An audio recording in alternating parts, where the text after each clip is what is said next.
Welcome to Mark and Linda's Adventures, a nomad travel blog with generation. It's Claire.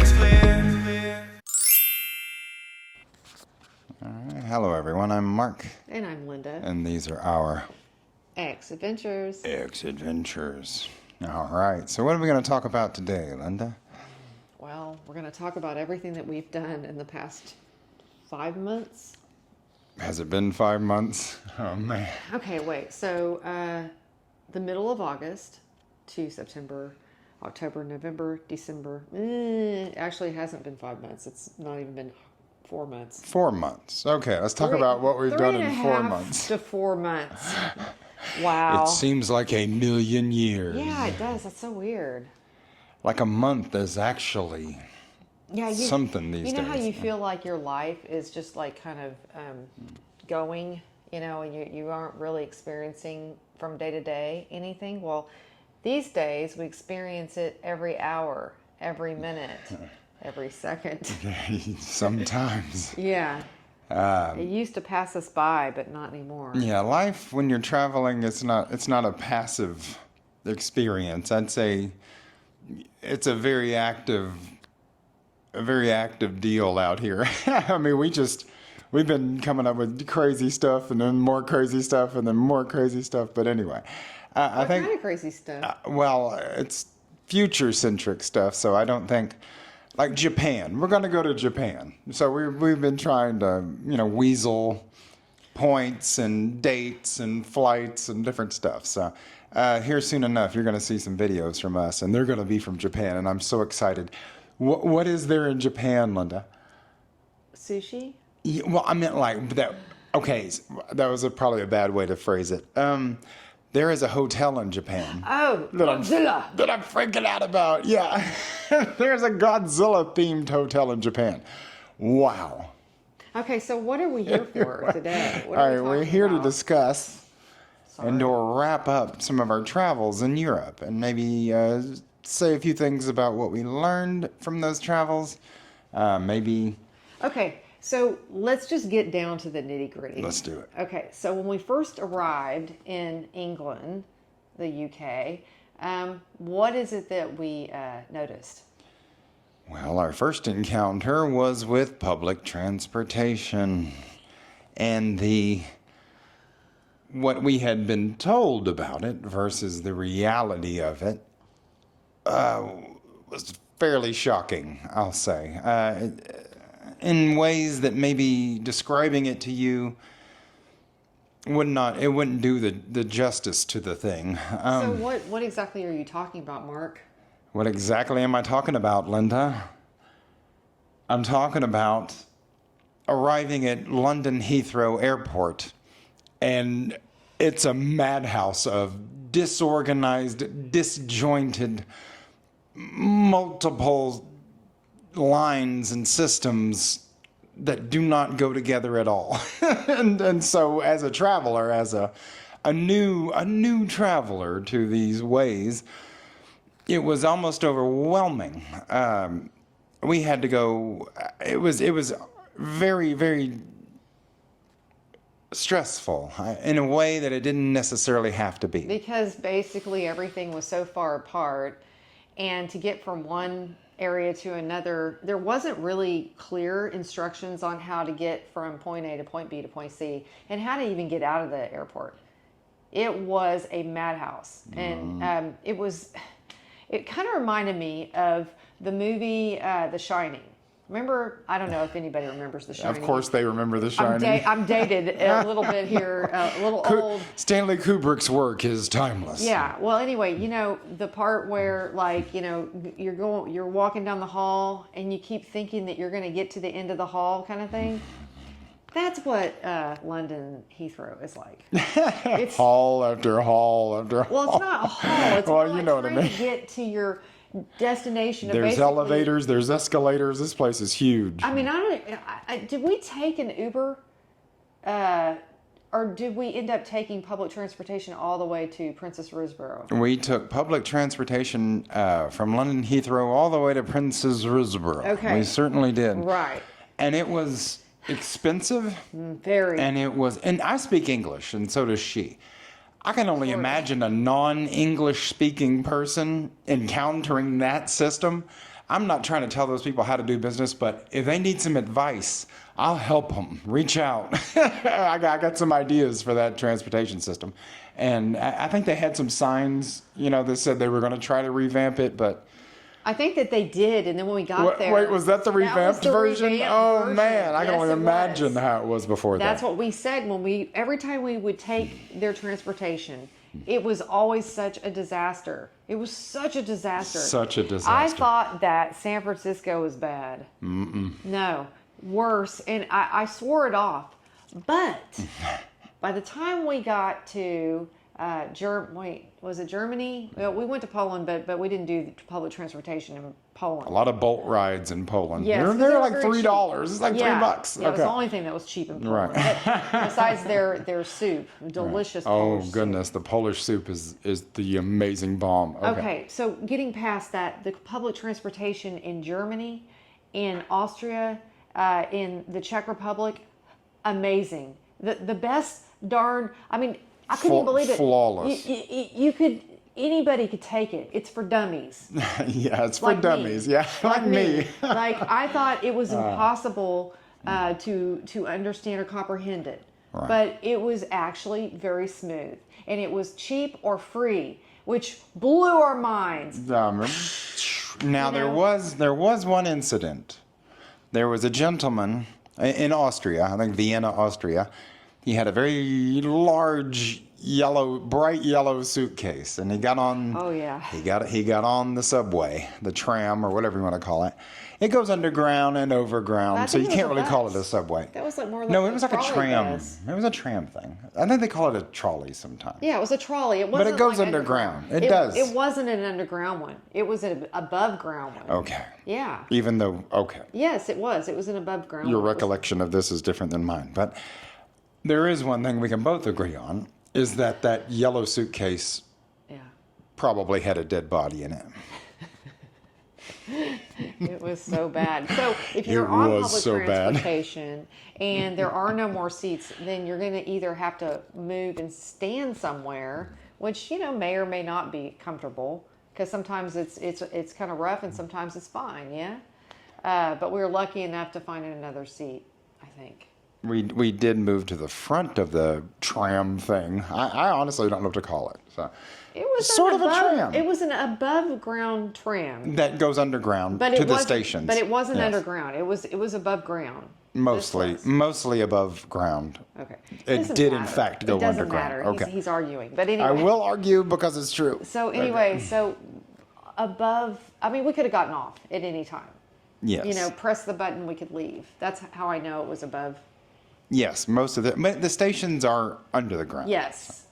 But anyway, it was so nice. It was such a nice, pleasant. It was very pleasant. And especially in Salzburg. Wow. Yeah. But, yeah. What is that noise? Somebody vacuuming outside. Oh. I think they finally decided to do some work out there, and of course they're going to do it while we're doing this. Yes. But yeah, so the public transportation, I think we were told one thing, and the reality of it was something else. And I think that's where some of the anger, or whatever you want to call it, whatever emotion you want to give a name to, lies with me. And that's London, that's UK. They really need to overhaul that system because it's not right. And it could have been good. It could have been, and it wasn't. All right, so, maybe moving on to something else. What did we learn about healthcare? Okay. Yeah. So you had a problem with your tooth, correct? Yes, I had a really kind of an acute toothache, and it just came out of nowhere, and my tooth just hurt so bad. So I called up a dentist, and I went over to the dentist. And where were you at? I was in Prince's Risborough in the UK. Yeah, it's kind of north of... a small town. West of London, yeah. So I went on over there to High Wycombe, and they had a dentist office there, and it was very nice, very modern. Everybody was so cool. I mean, there was like a guy from Turkey, man. Me and him were just talking for a while, the receptionist guy. And went into the dentist, and me and the dentist were just talking about like the housing market in the United States. It was kind of funny. And so he looked over my teeth, he did the x-rays. I mean, it was all very modern stuff. And now if you're an American and you hear this number, it's probably going to sound a little shocking, but I got x-rays. I got top-notch service. I mean, everything, all of it. And the bill was, I think, 30 Great Britain pounds, which is probably close to $40. So for x-rays, for the doctor, there was nurses. I mean, there was a whole team of people looking at my mouth. So it was pretty awesome. $40, get out of here. I was like, okay, this is awesome. But anyway, Linda had an issue too in Leipzig, Germany. And so she had to get something resolved. Oh, right? Yeah. So my ear has been clogged for months. I know it sounds disgusting, but I tried to get something done in Dallas, and they just said, "Oh no, just you've got some eczema in the ear. Just use some lotion or something, or these steroid drops or whatever." So I kind of did that a little bit, and it just kept progressively getting worse to the point where I was almost deaf in the left ear. And it was very uncomfortable one night. I thought I was going completely deaf. And we were in Leipzig, and we only had I think 2 nights and 1 day there. And I didn't know what to do. And I was like, Mark, we got to get a doctor. I've got to go to the ER. I've got to do something. I think I'm going to go deaf, because I had ChatGPT'd it, and it was saying stuff like, if you don't get the proper, diagnosis and help, you may lose your hearing.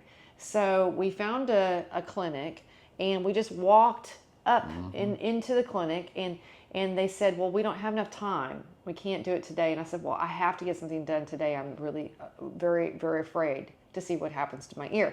And so they said, okay, blah, blah, blah. I told them that I might go deaf, and they were like, okay, we'll get you in, but it might take a couple hours. So I had to sit in the waiting room for a couple of hours, and I was fine with that. Got to see the doctor, and I'm thinking, man, this is going to cost so much money, because this is like an ER visit, and anyway, so he fixed my ear within how much? Like maybe not even 5 minutes. He got everything cleared up for me. This man had machines, gadgetry I have never seen in my life. The most modern setup you've ever seen. It was scary. It was. But I was so happy to get some help. And I could hear for once afterwards. It was scary. It was like, all this stuff. Right. Anyway, so all of a sudden I could hear. It was kind of uncomfortable. It was kind of hurt a little bit. And then they gave me the bill. And yeah, guess how much the bill was? How much, Linda? It was, I think, $19. Oh my goodness. 19 American dollars. For a medical professional to put a finger on you in the United States, that's $900. Well, just to even get through the door. If you go to a cheap clinic like I did, I think it was a Primacare or a Care Now, they won't give you the health care that you need, and they'll charge you $250 just to walk in the door and get nothing done. Maybe make things worse. So I was very thankful to get the health care, and it didn't break the bank for once. Something good happened. I felt like I won the lottery, really. One thing I will say is they only accept cash. Oh, yeah, we had to go get cash. Yeah, but the funny thing, listen to this. They said you can go get cash at the ATM and come back. Can you believe that? Yeah. They let us leave. We could have left and not even come back. We're like, yeah, we gotta go get it. And they're like, okay. They actually trust. They're like, we have American money. Like, we had some cash And with they us. started like, no, No, we don't want this. Yeah. So funny. It was so nice. It was it was almost like a small hometown, but it wasn't a small town. It was actually quite big. This is Leipzig, Germany. Yeah. This is a pretty big place. And if anybody wants to know the name of the doctor, I will give it to you. If you are close to Leipzig or whatever, and you need a very ear professional, doctor, actually, very good. Actually, is he an ear doctor? Yeah, ENT, ear, nose, and throat. Right. Man, he's the best doctor on this planet. I think I have a photo or something of this happening. I might stick it in here. Check it out. That'd be kind of cool. But yeah, so the healthcare is top I mean, Americans' healthcare, I don't know, man. It's not great. Not great. Right. I think we're both kind of shocked by our, Haven't you our been encounters. to the dentist before about your tooth and nothing?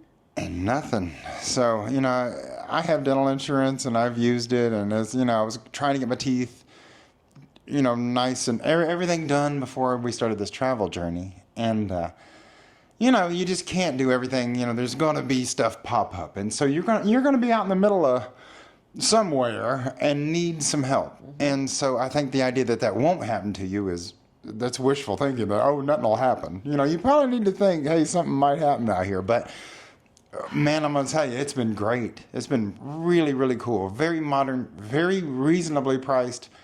You may have to pay in cash, Right. But other than that, yeah. So what is awesome. the next thing that we learned about Europe? Europe. Okay, the food quality. I'd say food quality is top notch. Man, it is nutritionally dense. It is delicious. Some of the best food I've ever had in my life we had in Europe. And that's not restaurant food. That's just going to the grocery store, kind of buying our own fruits, vegetables, stuff to cook with. Very high quality. Very high quality. No GMOs. Fruit and vegetables, wonderful. Meat, wonderful. Although you cannot get red meat unless you want to pay a premium. Oh, you can get red meat, but you better have them deep pockets. Yeah, pork is readily available. You want a Frankfurter? Yeah, we got you. They got it. They got so many hot dogs. It's not even funny. Yeah. And it's gross. I don't like it. I don't think it tastes very good. Their fish is amazing. Their chicken is fine. It's like any other chicken. But their pork, they don't season it. They don't make it taste tasty. You know what I mean? It's just very plain. What went. an American may think of as bacon is not the thing that they think of as bacon. And it's undercooked, not the same. It seems like. Ooh, the sun's coming out. Wow. Oh, okay. wow. Okay, we haven't seen the sun in a while. It's been a minute. We're 4 months in the dark in Europe. That's another thing, the weather. Yeah, you don't see the sun, and if you do, it's a very small amount of time, and if you do have a tan, it's gone. It's gone. I think me and her were both, when we came to this current location, ghastly white. Ghastly white, I yes. mean, just ghastly. Not like, ghosts, just absolute could have been mistaken for ghosts. So, yeah, so Europe is incredibly healthy in the way that there is clean air. If you're not around people that smoke, there's a lot of smoking going on. Man, the smoking. I guess we're going to have to talk about that for a second. I've never seen so much smoking in my whole entire life. And I'm an ex-smoker, and I like the smell of cigarette smoke, but when it's all over you every day, and it's on your clothes, you can smell it on your clothes, because no matter where you go, they're smoking. People are so addicted in Europe, it's not even funny. Right. And the air is so crisp and clean and beautiful, and that they want to get it yucky, get their surroundings yucky. Right. We have this theory that people from places that have clean air, they can't stand it. They got to muck it up, man. Yeah, something. So yeah, it's a strange deal. Like we're Hungary. We're in Budapest, Hungary, or Budapest. We were out there, and just crisp, clean, Best air beautiful I've ever air. smelled. Oh my God, just the best. Clean everything, and pretty much. And then people standing out on the sidewalk, just smoking. I can't even, my words don't even do it justice. I was actually very thankful for the occasional person vaping, because it smelled like so vanilla much. or Oh, something. Yeah, it was great. I was like, oh yeah, it's a vapor. Yay. All right, the next thing I want to bring up, because I'm sure people have heard about it, but to go to the restroom, you got to pay. Everywhere you go, you got to pay, unless you're in a suburb. If you're in a suburb, they don't. But if you're a tourist, man, you're going to pay. You're going to pay. Mm-hmm. Yeah, For the privilege to go to the restroom, and as much as I have to go to the restroom, because my bladder is small, even my doctor said it was small. Yeah. Yeah. It's very expensive.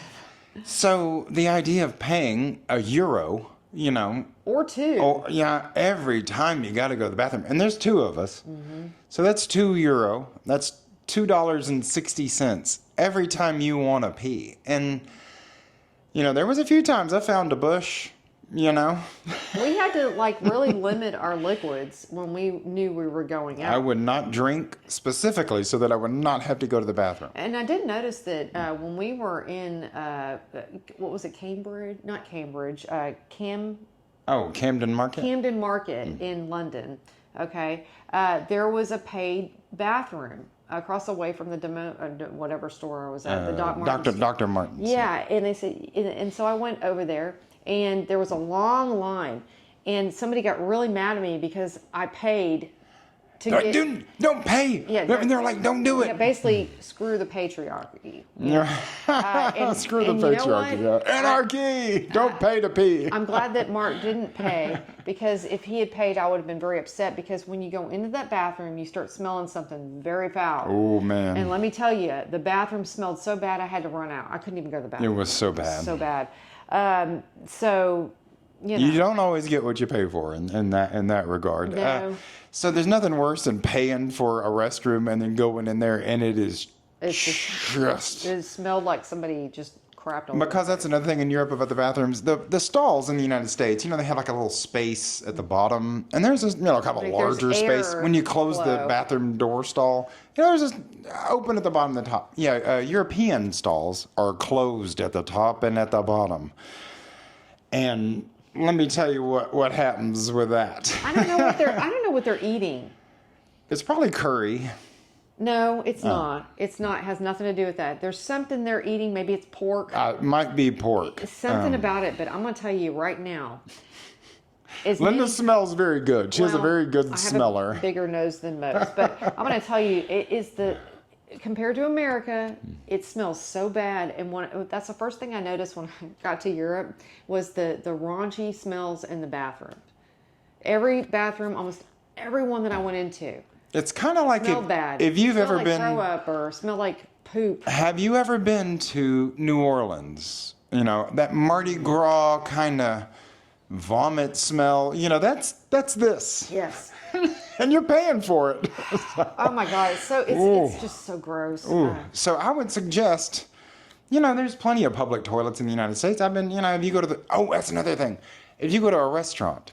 You're sitting there eating food in a restaurant in Europe somewhere, let's say Germany, and you're like, I need to go to the restroom. And so you get to the restroom at a restaurant.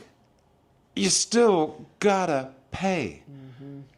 Unheard of, unreasonable. It's very unreasonable. It makes me not ever want to do any of that again. I don't want to.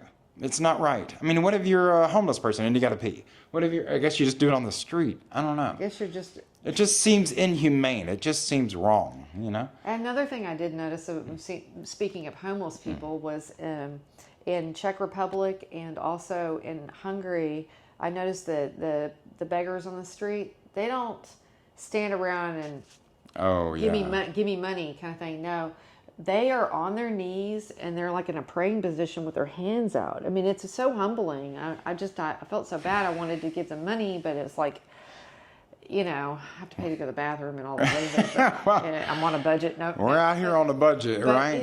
It was so made me upset that the governments can't help those people because they really, or maybe they make them do it. I don't know. Maybe it's a tradition. It's kind of some kind of thing where you have to do that for religious purposes. I think to see people that, are truly, honestly.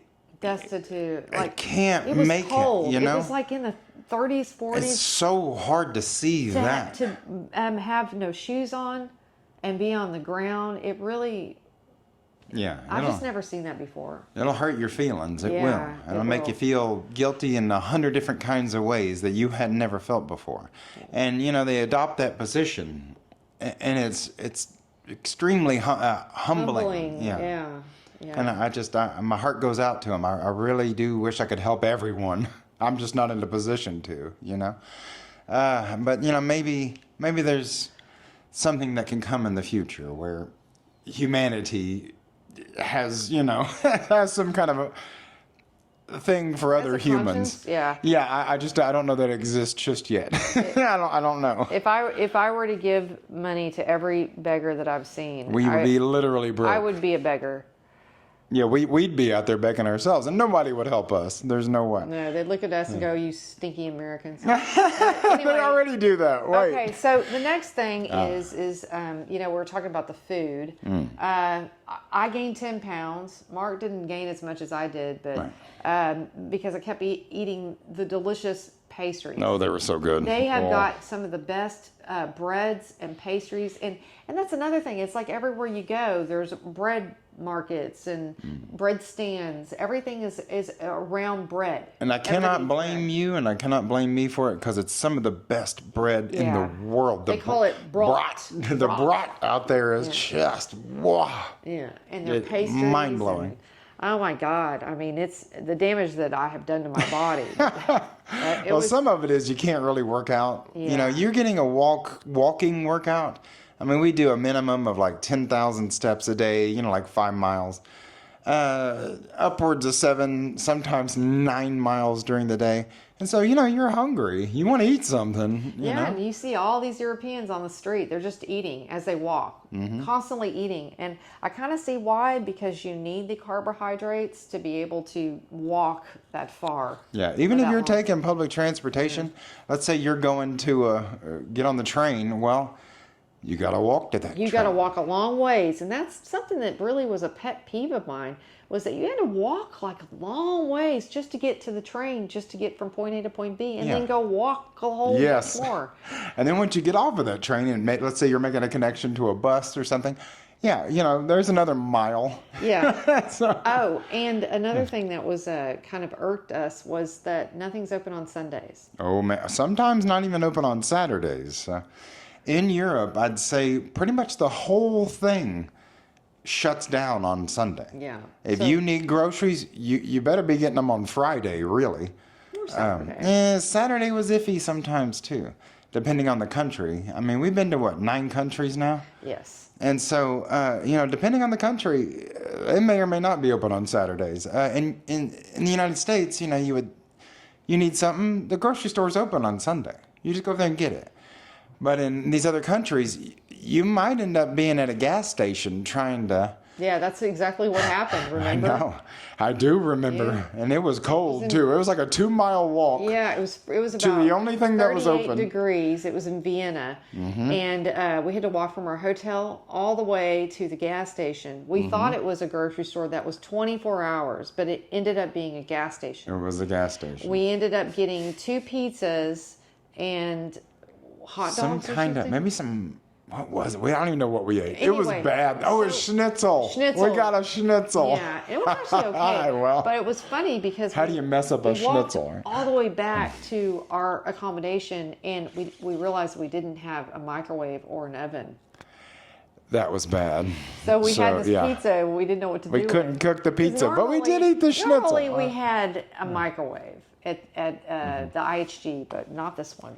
Nope, so no microwave, no oven. And it was like the most expensive thing was these 2 tiny pizzas. It was like $11 for something we didn't get. Right, but anyway, so Linda's still mad about those pizzas. Mad. We didn't get to eat them.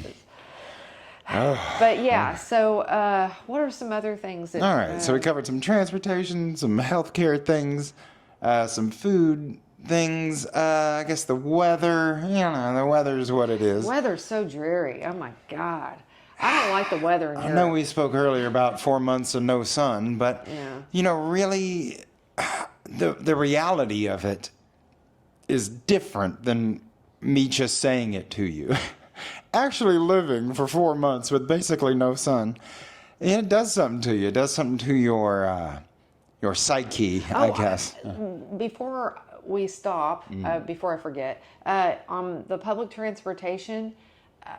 Okay, people, we all sit together on public transportation, right? Yes. Well, every time we would speak, then somebody would get up and move away. And I thought it was something, and it wasn't. It was actually because we're Americans. Yes. And in Germany, but especially in Austria and Czech Republic, they freaking hate us. They hate us. They think because of the way that we look, that we look. And whether that's true or not, they don't know that. They don't know that. You know. And it was really disheartening for people to treat us like we were just garbage. Yeah, I think everything was fine. Everything was perfectly fine. We're sitting on the transportation. We're just riding along, and maybe Linda would ask me something, and I would answer. And this accent is not British English. This ain't jolly old British. Ain't none of that. Jolly old London. Hello, dear. Hello, governor. Anyway. And anyway, so they would Not get up. this. They would get up and move to it like we stunk. Like Well- we smelled really bad. And it after a while, it really started to hurt my feelings, especially. I was just like, wow. I mean, this is what it feels like to be treated, like you're garbage. That was surprising to us, I think, because They don't know us. they don't know us at all, and so to just make an assumption is Because is of our pretty rough, man. nationality. Yeah, it was pretty bad. So it's not necessarily racism. I don't know what you call it. Maybe no. I mean, no, I don't know what you call it. It was because of where we were from. What do you call it when they don't like you because you're an American? What is that word? Anti-American. Anti-Americanism, possibly. I don't know. I mean, it's just so unnecessary. Even some- even children would do it. Right. And I think in Poland, there was explained to us that they're still sore. They're still upset because, World War II, and they feel like we left them high and dry out there to the Soviets. And, maybe we did. I think we may have desperately wanted an end to that war, and we got an end to that war, but it came at a cost. And a lot of people paid that cost, and maybe are still, upset about it. And maybe they have every right to be upset about it. Hell, maybe I'd be upset about it too. Yeah, but we don't have anything to do with that. Right. We're a generation removed from such things. The war ended in 30 years before I was born. So, But politically, it's a nightmare. It's a nightmare. So there's still stuff out here. The tensions are still tense, right? And so I think that was maybe one of the most unexpected things for me. I thought, the world would have been welcoming to Americans, but the second they heard this accent, this sound that wasn't the British English, the second they heard that, they literally got up immediately. Get up and go sit somewhere else. They did too. I mean, we were all by ourselves sometimes, on a packed train. That was actually kind of nice. That was kind of nice. And I expect that in Japan. I do not necessarily expect that in Austria. I just don't. Or Germany, or Czech Republic. Or Poland. I don't expect it, but there it is. I don't think it happened in Poland. Well, only because we didn't take... Actually, no, it did. It did. When I had bought something I wanted to return at a drugstore, I hadn't touched it, hadn't opened it or anything. They said, no, you can't do it. And they actually did treat us, twice. A little differently than they may have treated. Because every time you swipe a card, it pops up. Let's say you touch your card to the reader. What comes up, Linda? America. Whether you want to pay in USD, and it puts a flag, nice big bright American flag, and then it puts their currency. And then all of a sudden they look at you like you should see the change in the face. It's like sucks. Kind of ho hum, and then then you get to look. Anyway, do you want to pay in Polish zlotys, or do you want to pay in USD? Let's get past that. But, that's an important aspect that maybe Americans should know. I don't know. Well, whatever. Be prepared. Yeah, there is a little. It's not racism, but it's the other word. I don't know. All right. So how do we tie this thing? How do we wrap this thing up? Well, there's a lot more to talk about, but I can't think of it, and we've got to get some food. Yeah, right. I guess we can just do a part 2. Let's do a part 2. That Okay. sounds fun. Let's go get some food and do a part 2. It might be dark when we do the part 2. That's okay. Ooh, that'd be kind of cool. Okay. Anyway, right. Guys, I'm Mark. And I'm Linda. And these are our X adventures, right? Okay, cool. I hope you got something out of this, guys. Thanks for watching. Bye.